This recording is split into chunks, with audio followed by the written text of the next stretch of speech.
to see a clunker today? No.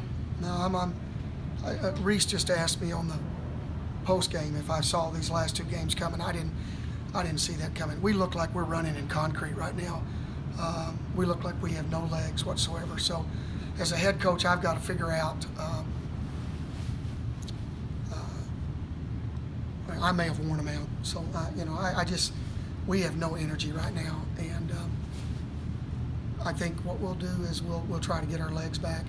We've got some time now. We've got 5 days before we play, and we're going to utilize that as much as possible, trying to get our legs back. But I didn't see that. I didn't see, the Loyola game is kind of self-explanatory. You're paralyzed a little bit with the magnitude of the game, but I didn't see today coming. I mean, I'm not surprised we could get beat, but not in that fashion, not in that manner. And we just got to a point where we gave them confidence, and they just went on a roll, and we couldn't do anything about it. So give them credit. But I want to say this though, with everything that's happened this year and all that, I just found out that we are going to be the second place team in the Missouri Valley Conference, and you know what? That's quite an accomplishment for this group of young men.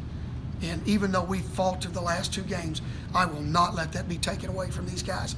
We were picked 5th. We're going to finish 2nd. And we certainly want to put ourselves in a position to win a conference championship. And that's what we're going to start trying to do starting tomorrow. Just looked out of sync. Ball was going one way, players were going the other. Yep, all day.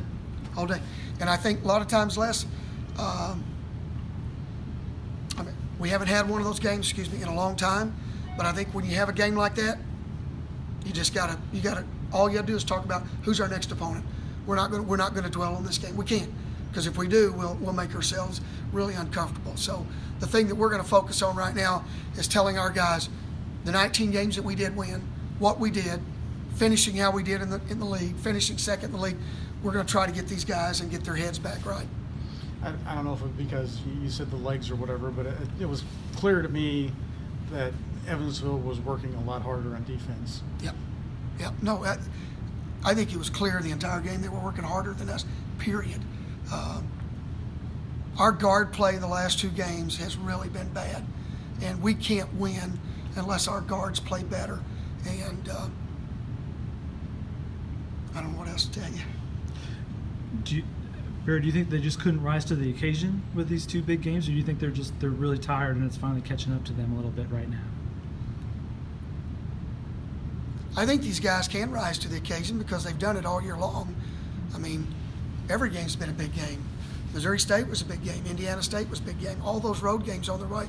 So I do think there's the big games kind of paralyzed us a little bit, made us nervous, played with a little bit of fear, but there's no doubt in my mind that the amount of minutes that we've played on our legs right now are bothering us. And as a head coach, I've got to correct that. And I can do that. I can back off how much time we're spending on the court and do more where we rest a little bit. Did you get a sense after